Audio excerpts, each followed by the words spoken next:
that's less than the one you're capable of living.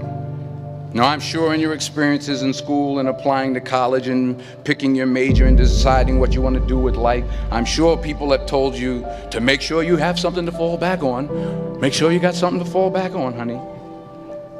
But I never understood that concept, having something to fall back on. If I'm going to fall, I don't want to fall back on anything. I want to fall forward. I figure at least this way I'll see what I'm going to hit. Without consistency, you'll never finish. So do what you feel passionate about. Take chances. Don't be afraid to fail. There's an old IQ test, was 9 dots, and you had to draw 5 lines with a pencil within these 9 dots without lifting the pencil. The only way to do it was to go outside the box. Don't be afraid to think outside the box. Don't be afraid to fail big, to dream big. But remember, dreams without goals are just dreams. Reggie Jackson struck out 2,600 times in his career, the most in the history of baseball. But you don't hear about the strikeouts. People remember the home runs. Fall forward. Thomas Edison conducted 1,000 failed experiments. Did you know that? I didn't know that. Because the 1,001st was the light bulb. Fall forward. Every failed experiment is one step closer to success.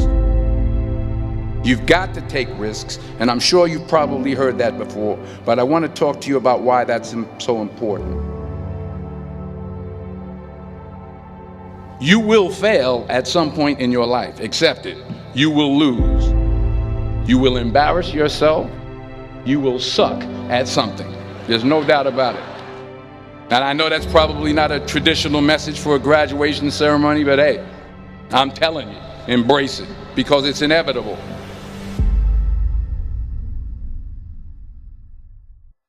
In the acting business, you fail all the time. Early on in my career, I auditioned for a part in a Broadway musical. Perfect role for me, I thought, except for the fact that I can't sing. I didn't get the job. But here's the thing. I didn't quit. I didn't fall back. I walked out of there to prepare for the next audition, and the next audition, and the next audition. I prayed. I prayed. And I prayed. But I continued to fail and fail and fail. But it didn't matter, because you know what? There's an old saying, you hang around the barbershop long enough, sooner or later you're going to get a haircut. So you will catch a break, and I did catch a break. Last year, I did a play called Fences on Broadway. But here's the kicker. It was at the Court Theater. It was at the same theater that I failed that first audition 30 years prior. The point is, every graduate here today has the training and the talent to succeed. But do you have the guts to fail? If you don't fail, you're not even trying. I'll say it again. If you don't fail, you're not even trying. To get something you never had, you have to do something you never did. Just imagine you're on your deathbed, and standing around your deathbed are the ghosts representing your unfulfilled potential. The ghost of the ideas you never acted on. The ghost of the talents you didn't use. And they're standing around your bed, angry, disappointed, and upset. They say, we came to you because you could have brought us to life, they say.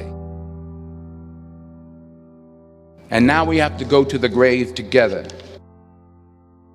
So I ask you today, how many ghosts are going to be around your bed when your time comes?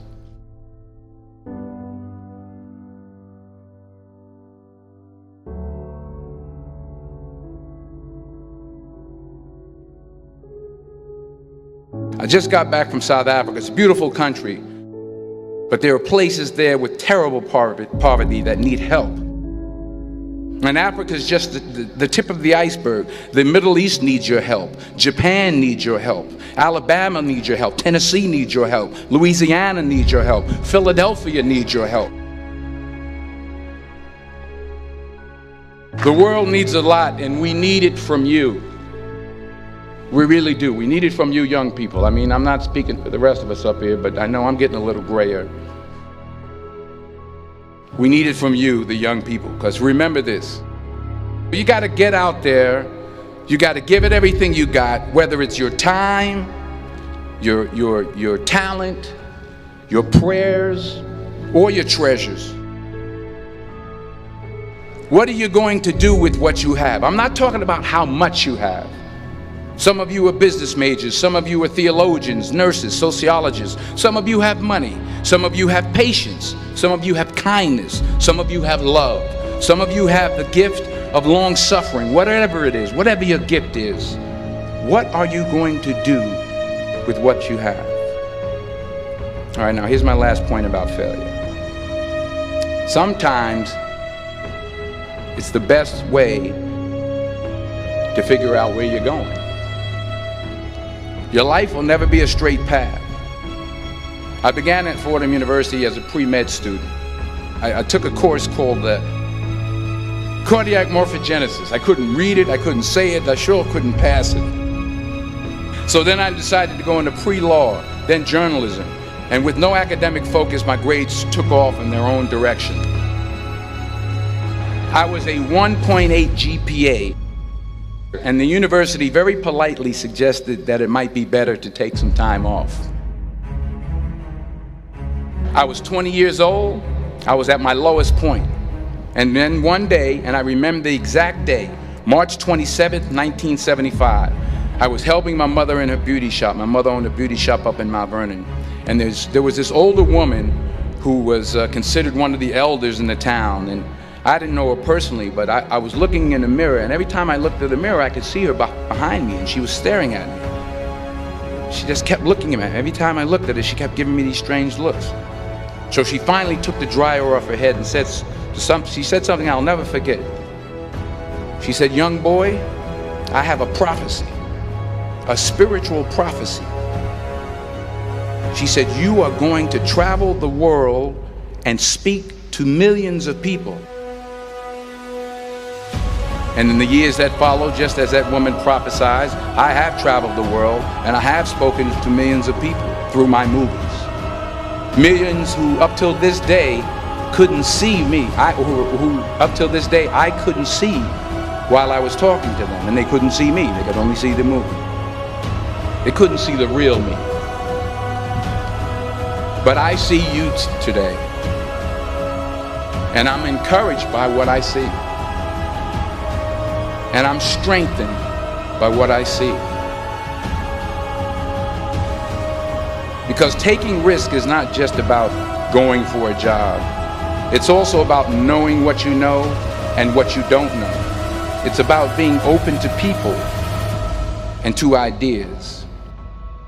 The chances you take, the people you meet, the people you love, the faith that you have, that's what's going to define you. Never be discouraged. Never hold back. Give everything you got. And when you fall throughout life, remember this: fall forward.